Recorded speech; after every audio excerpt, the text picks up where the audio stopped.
नमस्कार। स्वागत है आप सभी का इस नए एक्सप्लेनर में।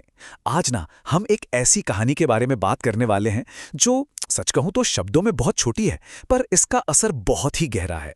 दिव्य ज्ञान कहानी चैनल की इस छोटी सी रचना में ना हमें एक ऐसी झलक मिलती है जहां एकदम कड़वाहट भरी सर्दी से प्यार और शांति के खिलते हुए मौसम तक का सफर तय किया गया है। सोचिए, क्या वाकई कुछ शब्द इतने ताकतवर हो सकते हैं? बिल्कुल हो सकते हैं। हम आज यही समझेंगे कि कैसे धैर्य, क्षमा और एक छोटी सी जिद इंसान को अंदर तक बदलकर रख देती है। तो चलिए बिना किसी देरी के शुरू करते हैं। अब जरा इस टाइटल पर गौर कीजिएगा। नफरत से मोहब्बत तक, उसकी एक जिद ने जिंदगी बदल दी। सुनकर कैसा लगता है? ये सिर्फ एक लाइन नहीं है, बल्कि अपने आप में एक पूरी फिल्म है। ये एक ऐसे नाटकीय बदलाव का वादा करती है जहां बहुत पुरानी कड़वाहट और अहंकार टूटते हुए नजर आते हैं। अक्सर जो अकेलेपन और शांति के पलों में एक अंदरूनी कश्मकश चलती है ना, ये उसे बहुत खूबी से दर्शाता है। हम सोच में पड़ जाते हैं कि आखिर ऐसी कौन सी जिद थी जिसने जिंदगी का रुख ही मोड़ दिया। क्योंकि देखिए, जो नफरत इंसान को अंदर से खोखला कर देती है, उसे मिटाने के लिए कोई छोटा मोटा प्रयास काम नहीं आता। उसके लिए एक ऐसी चट्टान जैसी हिम्मत और अंदरूनी दयालुता चाहिए जो हर तूफान का सामना कर सके। अगर हम इन दो शब्दों को देखें, नफरत और मोहब्बत, इनके बीच का फासला ना किसी मीलों की दूरी जैसा नहीं है। ये तो एक सोच का फासला है। नफरत, जहां सिर्फ घुटन है, कड़वाहट है और दूरियां हैं। दूसरी तरफ मोहब्बत, जहां एक गहरा, शांत और बिना किसी स्वार्थ का जुड़ाव है। ऐसा लगता है जैसे किसी बंजर रेगिस्तान से निकलकर हम किसी ठंडे, शांत सरोवर के पास आ गए हों। और यही इस कहानी का मूल आधार है। पुरानी कड़वाहट से निकलकर एक नए और शांत जीवन की तरफ बढ़ना। जब इंसान अपनी अंदरूनी क्षमा को अपनाता है ना, तभी वो इस बड़ी सी खाई को पार कर पाता है। और सच बताएं, ये एक ऐसा अंतर्मन का संघर्ष है जहां हम सभी कभी ना कभी जरूर खड़े होते हैं। वैसे जब हम जिद शब्द सुनते हैं तो आमतौर पर दिमाग में क्या आता है? कोई जिद्दी बच्चा या किसी का अहंकार। पर यहां ये जिद कुछ और ही है। ये एक दृढ़ संकल्प है, हार ना मानने का वो जज्बा जो रिश्तों की डोर को टूटने नहीं देता। जैसे गांव के किसी समझदार बुजुर्ग से आप बात करें ना, तो वो यही समझाएंगे कि असली ताकत किसी को नीचा दिखाने में नहीं, बल्कि नफरत के तूफान में भी प्यार का दिया जलाए रखने में है। जब कोई ये ठान ले कि वो बुराई का जवाब बुराई से नहीं, बल्कि अच्छाई और करुणा से देगा, तो दोस्तों वही जिद एक आध्यात्मिक ताकत बन जाती है। यही वो टर्निंग पॉइंट है जहां हृदय परिवर्तन की शुरुआत होती है।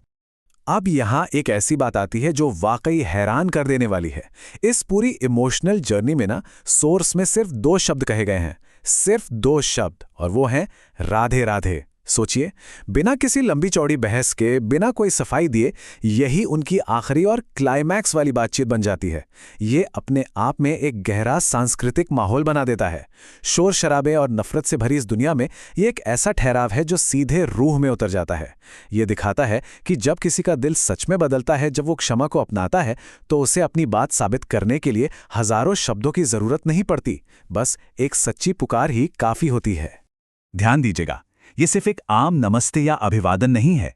राधे राधे परम पवित्र और बिना किसी स्वार्थ वाले प्रेम का प्रतीक है।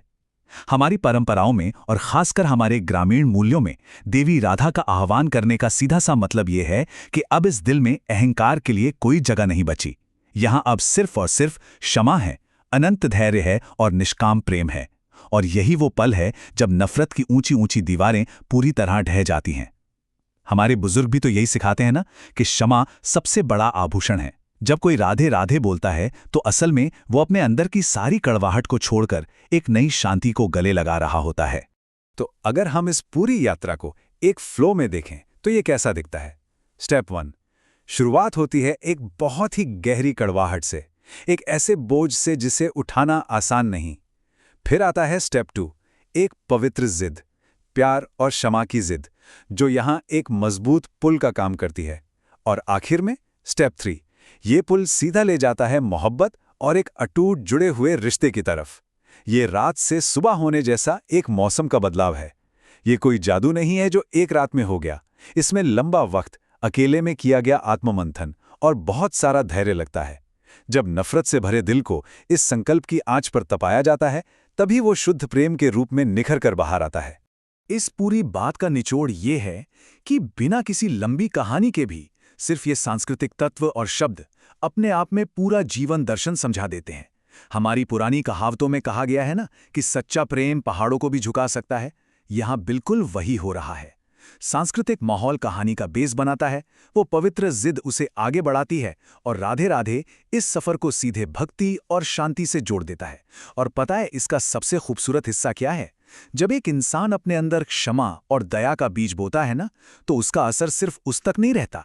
उसकी इस शांति का असर पूरे गांव पर, उसके आसपास के पूरे वातावरण पर पड़ता है। सब कुछ शांत और निर्मल हो जाता है। अब इस पे एक पल रुककर गहराई से सोचिएगा, क्या वाकई बिना किसी स्वार्थ वाली एक छोटी सी जिद सालों की गहरी नफरत को हमेशा के लिए मिटा सकती है? इंसानी भावनाओं के इस खेल में संकल्प की ये ताकत और हमारी सांस्कृतिक भक्ति सच में हैरान करने वाली है। ये एक्सप्लेनर हमें ये सोचने पर मजबूर करता है कि हम खुद अपने जीवन में ऐसी कौन सी कड़वाहट को कसकर पकड़े हुए हैं जिसे बस एक छोटी सी क्षमा की जिद से मिटाया जा सकता है। क्या पता हमारी जिंदगी में भी नफरत से मोहब्बत तक का सफर बस ऐसी ही एक सच्ची और अटूट जिद का इंतजार कर रहा हो। सोचिएगा जरूर।